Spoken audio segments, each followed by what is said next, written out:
सभी भक्तों को श्री शिवाय नमस्तुभ्यम ओम नमः शिवाय। 18 सितंबर सोमवार और हरतालिका तीज के दिन हरतालिका तीज का विशेष उपाय। इस दिन आप संतान प्राप्ति के लिए, मनोकामना पूर्ति के लिए या फिर विशेष मनोकामना के लिए उपाय कर सकते हैं। हरतालिका तीज के 6 महा उपाय या फिर 6 लाभ आपको बताना है कि हरतालिका तीज के क्या लाभ होते हैं। सबसे पहले तो आपको एक जानकारी दे देते हैं। हरतालिका तीज के दिन फुलेरा बनता है भगवान शंकर के शिवलिंग के ऊपर।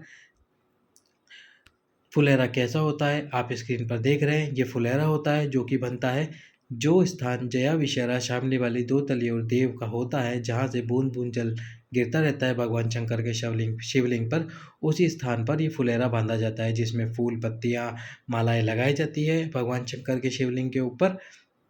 इस प्रकार का ये फुलेरा होता है, फुलेरा बनता है। तो ये जो फुलेरा बनता है, इस फुलेरे से ही संबंधित आपको उपाय आपको बता देते हैं। सबसे पहला जो उपाय है वो हम आपको बता देते हैं। यदि आपकी कोई विशेष मनोकामना हो, फिर वो संतान प्राप्ति से संबंधित हो या फिर कोई विशेष धन से संबंधित हो, कर्ज मुक्त नहीं हो रहा, तो फुलेरा हरतालिका तीज के दिन, जिस दिन फुलेरा बनता है, उस दिन आपको ये उपाय करना है। एक पार्थिव शिवलिंग का निर्माण कीजिए अपने घर पर ही और इस पार्थिव शिवलिंग के ऊपर एक फुलेरा का निर्माण कीजिए। पार्थिव शिवलिंग का निर्माण, साथ में एक फुलेरा बांधिए पार्थिव शिवलिंग के ऊपर। फुलेरा बांधने के बाद में इसकी पूजन अर्चना कीजिए। जो आपकी मनोकामना है वो उस मनोकामना को बोलिए और फिर इस पार्थिव शिवलिंग का विसर्जन कर दीजिए। कहते हैं जो नारी या स्त्री इस प्रकार से उपाय करती है उसकी सारी मनोकामनाएं पूर्ण हो जाती है। हरतालिका तीज के दिन यदि यह उपाय कर लेती है, पार्थिव शिवलिंग का निर्माण करके उस पर फुलेरा बांध लेती है, तो उसकी सारी मनोकामनाएं पूर्ण होती है। अब चलते हैं दूसरे उपाय की तरफ। दूसरा जो उपाय है, यदि किसी कन्या ने या फिर किसी स्त्री ने हरतालिका तीज का व्रत किया होता है और वह फुलेरे का दर्शन कर लेती है हरतालिका तीज के दिन, तो उसका व्रत पूर्ण हो जाता है और जिस मनोकामना से उसने ये व्रत किया होता है उसकी वो मनोकामना बाबा भोलेनाथ पूर्ण कर देते हैं। तीसरा उपाय फुलेरे का या फिर हरतालिका तीज का इस प्रकार से है कि यदि आपकी संतान की कामना है तो आप कम से कम 7 फुलेरे, 7 से अधिक का भी दर्शन कर सकते हैं, पर कम से कम 7 फुलेरों का दर्शन जरूर करें। 7 शिव मंदिर में जाए जहाँ पर फुलेरे बंधे हुए हो उन फुलेरों का दर्शन कीजिए। इस प्रकार से फुलेरा बंधा होता है हरतालिका तीज के दिन, जिस पे फूल पत्तियाँ लगी होती हैं और साथ ही साथ में मालाएं लगी होती है। तो कम से कम 7 फुलेरों का आपका दर्शन करना है। जब आप प्रत्येक फुलेरे का दर्शन करेंगे, तुमरुकेश्वर महादेव का स्मरण करते हुए आपकी मनोकामना बोलिए संतान प्राप्ति की, बाबा को प्रणाम कीजिए, उस फुलेरे को स्पर्श कीजिए, साथ में आपकी मनोकामना बोलिए। इसी प्रकार दूसरा, तीसरा, चौथा, पाँचवा, छठा, सातवां इन फुलेरों को आपको दर्शन करना है। निश्चित रूप से आपकी झोली जरूर भरेगी, संतान की प्राप्ति जरूर होगी। अब चौथे उपाय की तरफ चलते हैं। यदि कोई व्यक्ति काशी में नहीं जा सकता, उज्जैन में नहीं जा सकता या बड़े बड़े तीर्थों में नहीं जा सकता, तो यदि वह उन तीर्थों का स्मरण करके इन फुलेरों का दर्शन कर लेता है, केवल एक फुलेरे का ही दर्शन कर लेता है हरतालिका तीज के दिन, तो उसको काशी और उज्जैन जाने के फल का जो प्राप्त होता है, काशी उज्जैन जाने पे जो फल प्राप्त होता है वही फल उनको उस फुलेरे के दर्शन करने पे प्राप्त हो जाता है। तो यदि आप काशी उज्जैन नहीं जा सकते तो हरतालिका तीज के दिन फुलेरे का दर्शन जरूर करें।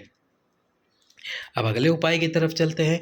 यदि किसी कुंवारी कन्या या फिर किसी माता बहन ने हरतालिका तीज का व्रत रखा है और यदि उन्होंने गलती से कुछ खा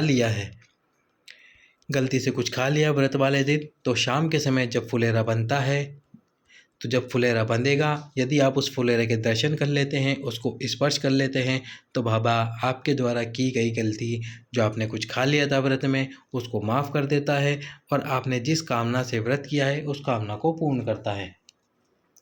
अब अगले उपाय की तरफ चलते हैं। फुलेरे से ही संबंधित अगला उपाय इस प्रकार है। यदि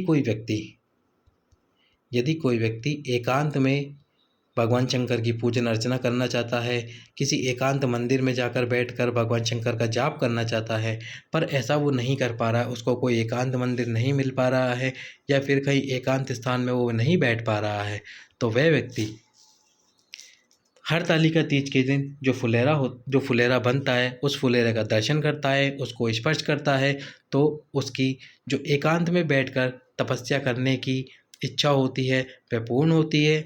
उसका फल उसको प्राप्त होता है यदि वह उस फुलेरे का दर्शन कर लेता है और साथ में उसको स्पर्श कर लेता है।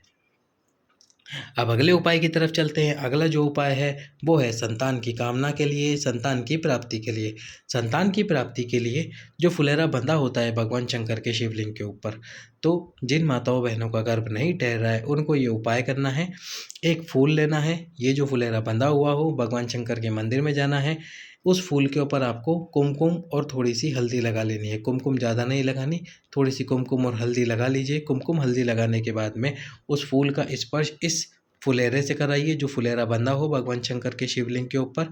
स्पर्श कराने के बाद में ये जो माता अशोक सुंदरी का स्थान है, इस स्थान पर इस फूल को समर्पित कर दीजिए, आपकी मनोकामना बोलते हुए, संतान प्राप्ति की, पुत्र प्राप्ति की मनोकामना बोलते हुए। फूल को आप भगवान की तरफ ही करके रखिएगा। महादेव आपकी कामना जरूर सुनेगा और आपको संतान का सुख जरूर प्राप्त कराएगा।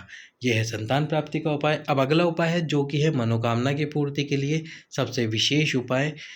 यदि आपकी कोई मनोकामना है जिसके लिए आप बहुत समय से लगे हो, तो ये एक दिन है जब आप ये मनोकामना को पूर्ण कर सकते हो, पूर्ण करवा सकते हो। फिर वो मनोकामना कैसी भी हो, इसमें आपको क्या करना होगा, 5 पत्तियां लेनी है और ये जो आप 5 पत्तियां लेंगे ये अलग अलग वृक्ष की पत्तियां लेंगे। जैसे आपको 5 अलग अलग वृक्ष देखने हैं और एक एक वृक्ष में से एक एक पत्ती तोड़ लेनी है। ये एक एक पत्ती तोड़ लीजिए। यदि 5 अलग अलग वृक्ष ना मिले तो आप 5 फल ले लीजिए, वो भी पाँचों फल अलग अलग हो। एक एक फल ही ले लीजिए, जैसे एक सेब ले लिया, एक अमरूद ले लिया, एक केला ले लिया। इस प्रकार से 5 फल ले लेना है आपको। यदि 5 फल भी ना मिले तो 5 पुष्प ले लीजिए। 5 पुष्प कोई से भी हो वो आपको ले लेने हैं। 5 पुष्पों में गुलाब का पुष्प हो, गेंदे का पुष्प हो, जो भी पुष्प आपको ले लेना है। अब इनको लेके तीनों में से कोई एक ही लेना है आपको, या तो पुष्प ले लो या फिर 5 फल ले लो या फिर 5 वृक्ष की पत्तियाँ।